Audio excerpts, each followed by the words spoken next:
Bismillahirrahmanirrahim. Tanda-tanda penyakit hati. Yang pertama, Bapak Ibu yang dirahmati Allah Subhanahu wa taala, tanda-tanda penyakit hati itu adalah dia tidak mengenal Allah Subhanahu wa taala, tidak mencintainya, dan tidak mengharapkan perjumpaan dengannya. Dan dia tidak mau kembali ke jalannya. Jadi dia ini susah atau sulit sekali untuk menjalankan ketaatan kepada Allah Subhanahu wa taala, dan dia lebih mengutamakan syahwat atau nafsunya Jadi sulit untuk taat kepada Allah Subhanahu wa taala dan mudah untuk maksiat Kalau di sini disebutkan dia ini tidak mengenal Allah Subhanahu wa taala, tidak tahu siapa Allah Subhanahu wa taala itu. Juga tidak mencintai Allah otomatis karena tidak mengenal Allah, tidak ma'rifatullah tidak mengenal Allah Subhanahu wa taala siapa Allah itu, maka dia tidak mencintai Allah Subhanahu wa taala karena dia tidak kenal. Kemudian dia juga tidak mengharap untuk bertemu dengan Allah Subhanahu wa taala. Berbeda kan dengan orang-orang yang beriman. Dalam surat Al-Kahfi itu disebutkan faman kana yarju liqa'a rabbih falyamal amalan sholiha. Siapa yang mengharapkan perjumpaan dengan Rabb-nya, ingin ketemu dengan Allah Subhanahu wa taala, hendaklah dia mengerjakan amal saleh.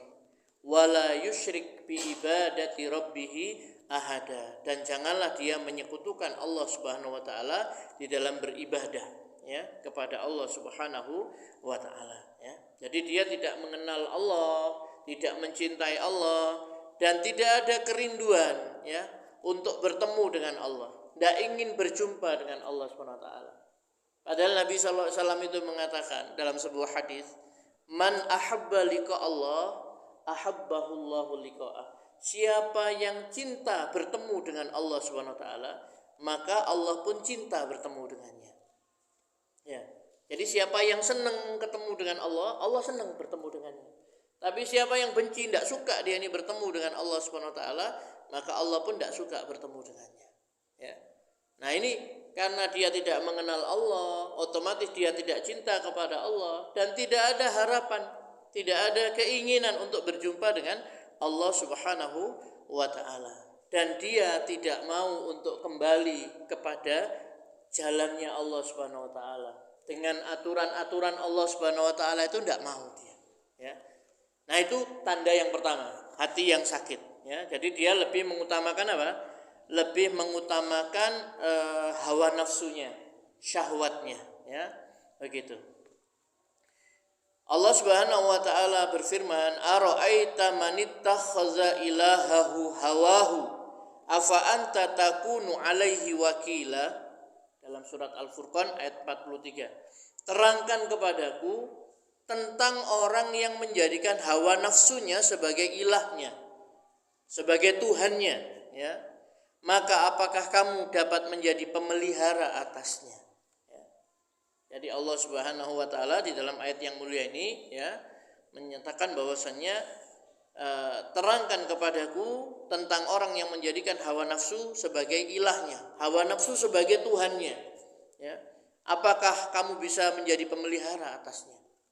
Tidak bisa Kalau orang sudah menjadikan hawa nafsu ini sebagai Tuhannya menjadikan hawa nafsu sebagai Tuhannya, setiap yang diinginkan pasti dia ikuti, dia taati dia turuti maka dia pasti akan tersesat. Kenapa? Karena hawa nafsu itu selalu kecenderungannya adalah menyuruh manusia ini untuk berbuat jahat berbuat yang jelek Yang kedua, tanda penyakit hati itu adalah tidak merasa sakit karena luka-luka maksiat. Jadi kalau misalkan kita berbuat dosa maksiat, kemudian kita itu merasa menyesal kata orang Jawa itu gelo kenapa saya kok melakukan, berarti dia ini masih sehat hatinya karena masih bisa merasakan luka maksiat tadi itu. Kalau orang ini sudah berpenyakit tadi itu, maksiat itu tidak tidak terasa bagi dia, ya. Tidak terasa, dia tidak bisa merasakan, ya. Maaf, misalkan seperti orang yang sakit, misalkan lidahnya misalkan, ya, dia tidak bisa merasakan ini manis, apakah asin, tidak bisa merasakan, ya. Nah, begitu juga, ya, orang-orang yang hatinya itu sakit, maka dia sama sekali tidak bisa merasakan pedihnya atau sakitnya dia ini berbuat maksiat, biasa saja. Tapi kalau orang itu hatinya sehat, begitu dia berbuat salah, dia pasti akan merasakan dan dia akan menyesal, ya, seperti itu. Hal ini sebagaimana ungkapan orang yang mati itu tidak bisa merasakan sakit. Hati yang sehat akan merasa sakit dan menderita karena maksiat. Hati yang sehat akan merasa sakit dan menderita karena maksiat. Sehingga hal itu membersihkan taubat dan kembali kepada Allah Subhanahu wa taala. Karena hatinya sehat, begitu dia berbuat salah, dia terasa sakit dan dia akan segera bertaubat kepada Allah, akan kembali kepada Allah Subhanahu wa taala. Kenapa? Tahu, ya, merasakan, ya, perbuatan dosa dan maksiat tadi itu. Hal ini sebagaimana firman Allah Subhanahu wa taala, "Innal ladzina taqau idza massahum ta'ifum minasyaiton tadzakkaru fa idzahum mubsirun." Sesungguhnya orang-orang yang bertakwa apabila mereka ditimpa was-was dari setan, mereka ingat pada Allah. Maka ketika itu juga mereka melihat kesalahan-kesalahannya. Ya. Surat Al-A'raf ayat 201. Ya. Jadi ini kata para ulama, ini berlaku untuk orang bertakwa. Ya. Jadi orang yang bertakwa itu kalau dia ditimpa was-was dari setan, maka dia ingat Allah Subhanahu wa taala. Maka ketika itu juga mereka melihat kesalahan-kesalahannya.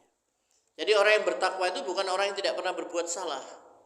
Bukan orang yang tidak pernah berbuat maksiat. Orang yang bertakwa itu kalau dia ini terjerumus, tergelincir dalam perbuatan dosa dan maksiat, maka dia segera ingat Allah Subhanahu wa taala. Ya. Dia tahu dia ini berbuat salah. Kemudian dia meninggalkan. Orang bertakwa karena dia takut kepada Allah, dia ngerti kalau dirinya keliru, maka dia segera meninggalkan dan dia bertaubat kepada Allah Subhanahu wa taala, ya. Sebagaimana juga firman Allah Subhanahu wa taala di dalam surah Ali Imran 135, "Walladzina idza fa'alu fahishatan aw dzalamu anfusahum zakarullah fastaghfaru lidunubihim." Dan juga orang-orang yang apabila mengerjakan perbuatan keji atau menganiaya diri sendiri, mereka ingat akan Allah lalu memohon ampun terhadap dosa-dosa mereka. Ya. Jadi maksudnya di sini mereka ingat akan keagungan Allah, akan kebesaran Allah, ingat ancaman-ancaman Allah SWT dan siksanya, sehingga dia ini terbersit untuk bertaubat, menyesali perbuatannya dan kembali kepada Allah Subhanahu wa taala. Ya. Sedangkan orang yang hatinya itu sakit, dia akan selalu mengiringi kejelekan itu dengan kejelekan lagi. Kejelekan dengan kejelekan. Ya. Kalau orang yang hatinya sehat, ketika dia berbuat jelek, segera dia ingat, istighfar, mohon ampun kepada Allah, kemudian diiringi dengan kebaikan. Sebagaimana yang dianjurkan oleh Nabi Shallallahu Alaihi Wasallam, ya, wa'ad bi'is sayyi'atal hasanata tamhuha, dan ikutilah setiap kejelekan itu dengan kebaikan, maka kebaikan itu akan menghapuskan kejelekan tadi. Nah, tapi ya tadi, kalau hatinya itu sehat, ya, kalau hatinya sehat, jadi dia bisa merasakan, sensitif, ya. Tapi kalau hatinya sakit, ya dia tidak bisa merasakan pedihnya, sakitnya dia ini berbuat dosa, berbuat maksiat, sudah biasa, ya, sudah kebal, sudah mati, ya, seperti itu. Maka Bapak Ibu yang dirahmati Allah Subhanahu wa taala, mari sama-sama kita mengoreksi, ya, diri kita, ya, karena yang tahu kita ini hanya Allah, kemudian kita sendiri, orang lain tidak tahu, ya. Maksudnya adalah kalau kita sudah tahu, ternyata saya ini suka bermalas-malas, suka berlambat-lambat memenuhi suruhan Allah, mari kita segera taubat, kita perbaiki. Panjenengan saja kalau punya anak atau punya anak buah, manggil anak buahnya, ndak segera datang, jenengan pasti marah.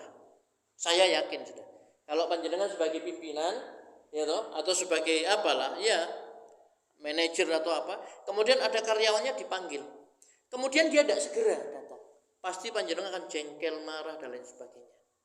Itu sebagai satu perumpamaan saja. Atau kita punya orang tua punya anak, manggil anaknya, tidak segera datang, maka kita itu ada rasa marah. Bagaimana kalau kita ini dipanggil sama Allah Subhanahu wa Ta'ala, Rabbul Alamin, ya? Maka Allah itu senang kalau misalkan dipanggil segera kita menyeru menyambut seruan Allah Subhanahu wa Ta'ala. Makanya perintahnya selalu apa? Bersegeralah, wasari'u, dan bersegeralah ila maghfiratin, menuju ampunan dari Tuhanmu, mir rabbikum, ya, wa jannatin arduas samawati wal ard, dan surga yang luasnya seluas langit dan bumi, uiddat lil muttaqin, yang disediakan bagi orang yang bertakwa. Jadi kalau bertobat menuju surga itu cepat-cepat, bersegeralah kamu menuju ampunan dari Tuhan, jangan berlambat-lambat.